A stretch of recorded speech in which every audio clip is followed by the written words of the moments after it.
कि जीवन में पाप करने के बाद भी जब भागवत जी के द्वार पर कोई आकर के बैठ जाता है और भागवत की शरण ग्रहण करता है तो भागवत उसके पापों का नाश करती है। इसी श्रृंखला में कल आपने सुना राजा परीक्षित, जिनसे एक बहुत बड़ा पाप हुआ, एक बहुत बड़ा अपराध हुआ। इस दुनिया में सबसे बड़ा अपराध है संतापराध, वैष्णवा अपराध, किसी भगवान के भक्त का अपराध। गोस्वामी जी कहते हैं, जो अपराध भगत कर करही, राम रोष पावक सो जरही। सहायक भक्तन के भगवान, कोई भगवान का प्रेमी होता है, कोई भगवान का संत महात्मा होता है, उनका अपमान कर दो, गलती से भी कर दो तो भी जीवन में उथल पुथल हो जाएगी।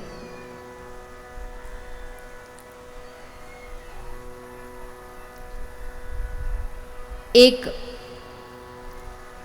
दृष्टांत दिया जाता है, उदाहरण श्री गिरिराज गोवर्धन में मानसी गंगा पर, मानसी गंगा के तट पर श्री जीव गोस्वामी बैठकर के भगवान का ध्यान कर रहे थे। एक बड़ा सुंदर स्थान है, कभी कोई गोवर्धन गया हो तो वहाँ मानसी गंगा है, सब उसमें जाके स्नान करते हैं। और ऐसी मान्यता है कि वहाँ ठाकुर जी श्री राधा रानी के साथ नित्य लीला करते, नौका विहार करते हैं, और समय समय पर वहाँ ये लीला दिखाई भी जाती है प्रत्यक्ष रूप से। तो श्री ठाकुर जी की नौका विहार की लीला का दर्शन श्री जीव गोस्वामी आंख बंद करके कर रहे थे, जिसको आध्यात्मिक भाषा में चिंतन कहते हैं। भगवान की लीला का चिंतन करना, सोचना, देखना कि भगवान ऐसे ऐसे लीला कर रहे हैं। तो श्री गोस्वामी पाद चिंतन करते करते उन्होंने क्या देखा कि नाव में राधा कृष्ण दोनों बैठे हैं, लीला करते करते। ठाकुर जी के बगल में फेट में बांसुरी बंधी थी, तो श्री राधा रानी ने झट से उसको खींच करके छीन लिया।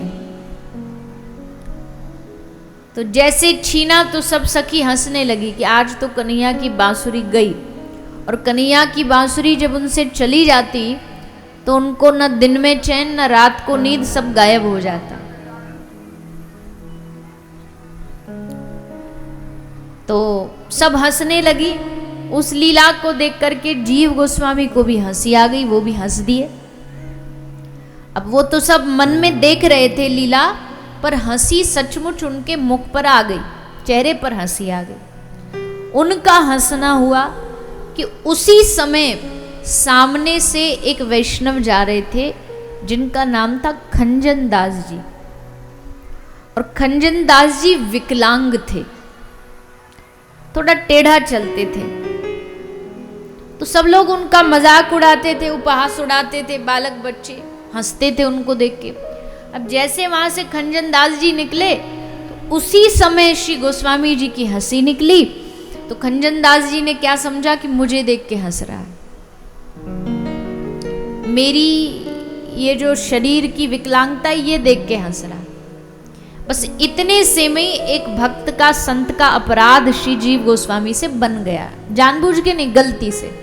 और जैसे उनसे अपराध बना तो उनके मन में जो भगवान की लीला चल रही थी वो एकदम गायब हो गई, विस्मृत हो गई, भूल गए। अब बार बार मन को उसमें लगाने की कोशिश करते पर याद ही नहीं आ रहा, दिख ही नहीं रहा कुछ भी। एक दिन नहीं दिखा, 2 दिन चिंतन में कुछ नहीं दिखा, 10 दिन चिंतन में कुछ नहीं। अब घबरा गए कि कोई बड़ा भारी अपराध हुआ। तो और जो वहाँ बड़े उस समय के संत थे उनसे जाके पूछा, क्योंकि भाई देखो भक्ति में भी कभी कभी गड़बड़ हो जाती है, तो फिर संतों से जाके इलाज पूछना चाहिए कि महाराज ऐसा ऐसा हो गया, इलाज बताओ क्या करें। तो जाके पूछा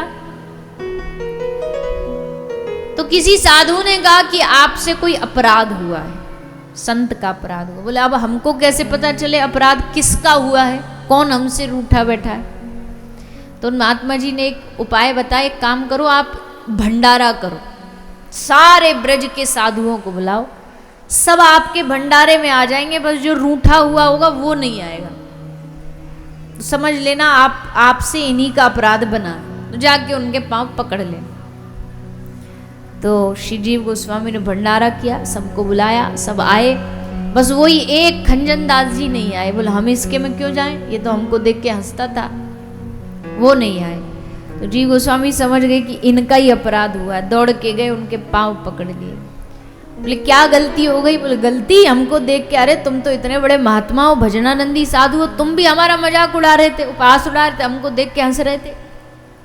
अरे राम राम राम राम, ये आपने क्या सोच लिया, मैं आपकी विकलांगता देख के हंस सकता हूँ? बोला तो पूरी कथा बताई। बोले हम तो चिंतन कर रहे थे, ठाकुर जी लीला देख के हंसी आ गई। कंचनदास जो अच्छा ये बात है, फिर ठीक है, चलो क्षमा कर दिया। और जैसे क्षमा हुआ, अब श्री जीव गोस्वामी आंख बंद करके बैठे, सब दिखने लगी लीला।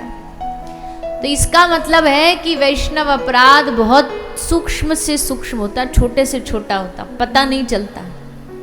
अब बताओ ऐसे गलती से अपराध पर इतना भारी बात बन जाती है, तो हम लोग का क्या होगा जो दिन रात जानबूझ के करते हैं, दिन रात जानबूझ के साधुओं को गाली देते हैं, दिन रात साधुओं का अपमान करते हैं।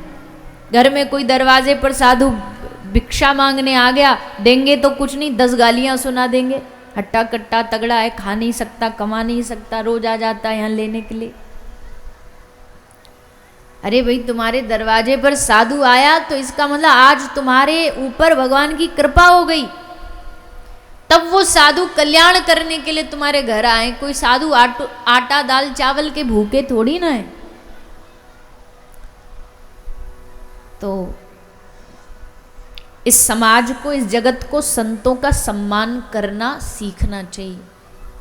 लोगों को संतों के लिए गलत शब्द उपयोग नहीं करने चाहिए। संतों का जितना हो सके आदर करो। फिर कहेंगे अरे भाई आप नहीं जानते आजकल संत भी तो ऐसे हैं, सब ढोंग चल रहा है सब जगह। कोई बात नहीं, आप संत का सम्मान कर रहे हो, इसका मतलब आप उनके वेशभूषा का सम्मान कर रहे हो, भीतर से कैसे उनकी कर्म वो जाने। आपका काम है संत की जो वेशभूषा धारण की उसको प्रणाम कर लेना, बस, बाकी वो सब जाने।